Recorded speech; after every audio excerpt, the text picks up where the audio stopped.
کبھی ایسا ہوتا ہے نا کہ کچھ سوالات چاہے وہ کتنے ہی دلچسپ کیوں نہ لگیں ہمیں اصل بات سے ہی بھٹکا دیتے ہیں۔ قرآن مجید کی سورۃ الکہف کی 2 آیات ہمیں بالکل اسی بارے میں ایک بہت گہرا سبق سکھاتی ہیں۔ تو آئیے آج اس کو سمجھنے کی کوشش کرتے ہیں۔ جب اصحاب کہف کا واقعہ نازل ہوا نا تو لوگوں میں ایک عجیب بحث چھڑ گئی۔ سب کی ساری توجہ اس بات پر تھی کہ بھئی غار میں پناہ لینے والے ان نوجوانوں کی اصل تعداد کیا تھی۔ کوئی کہتا 3 تھے، کوئی کہتا 5، کوئی کہتا 7۔ اور بات صرف تعداد تک ہی نہیں رکی، اس کے بعد یہ تجسس شروع ہو گیا کہ وہ آخر سوئے کتنی مدت تک تھے، 300 سال یا شاید 309 سال۔ اب دیکھیں، یہ تفصیلات بظاہر بڑی دلچسپ ہیں، لیکن یہ لوگوں کو اصل کہانی کے مرکزی پیغام سے کہیں دور لے جا رہی تھیں۔ تو پھر قرآن نے رہنمائی فرمائی اور اس پوری بحث کا رخ ہی موڑ دیا۔ یہ واضح کیا کہ ایسی تفصیلات میں کھو جانا اصل مقصد کو بھلا دیتا ہے۔ یہ ہمارے لیے ایک بہت بڑی یاد دہانی ہے کہ بعض اوقات ہم غیر ضروری باتوں میں اتنا الجھ جاتے ہیں کہ اصل سبق ہی کہیں پیچھے رہ جاتا ہے۔ تو انسان کی اس عادت کا، ان قیاس آرائیوں کا قرآن نے کیا جواب دیا؟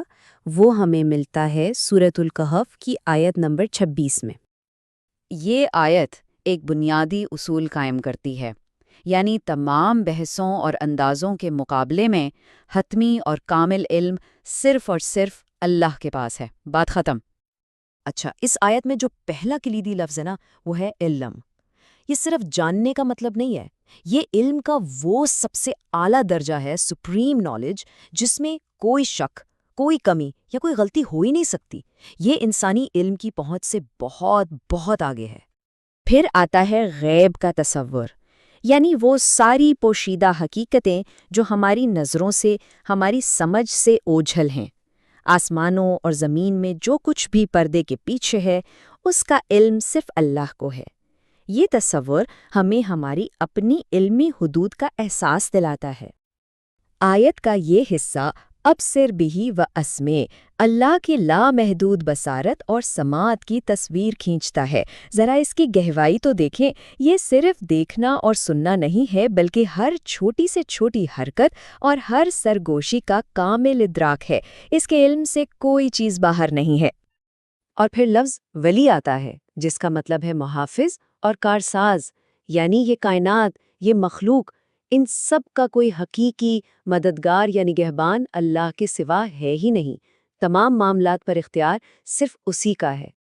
تو یہاں ایک بہت اہم سوال پیدا ہوتا ہے، اگر غیب کا علم صرف اللہ کے پاس ہے اور تمام اختیارات بھی اسی کے ہیں، تو پھر ہمارا کام کیا ہے؟ ہمیں کیا کرنا چاہیے؟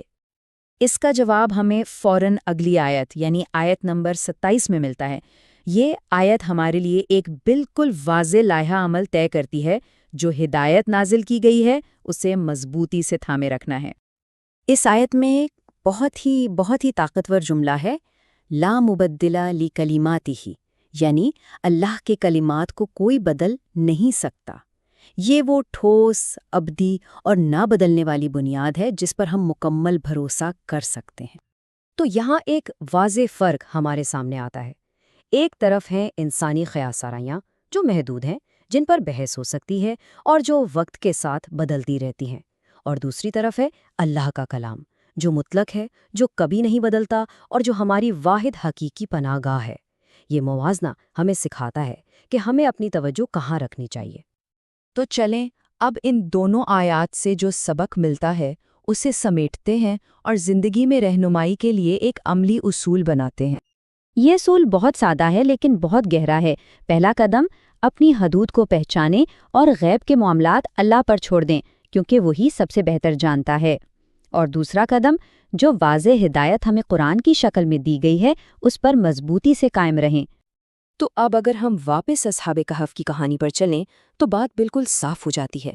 اس قصے کا اصل مقصد ان کی تعداد گننا نہیں تھا، بلکہ ان کے غیر متزلزل ایمان، ان کی قربانی اور اپنے رب پر ان کے کامل توکل سے سبق سیکھنا تھا۔ اور آخر میں یہ سوال ہم سب کے لیے ہے۔ آج کے دور میں چاہے وہ سوشل میڈیا ہو یا ہماری روزمرہ کی باتیں، ایسی کون سی فضول بحثیں ہیں جو ہمیں اصل پیغام سے، اصل مقصد سے غافل کر رہی ہیں؟ یہ ایک اہم سوال ہے جس کا جواب ہم سب کو اپنے اندر تلاش کرنا ہے۔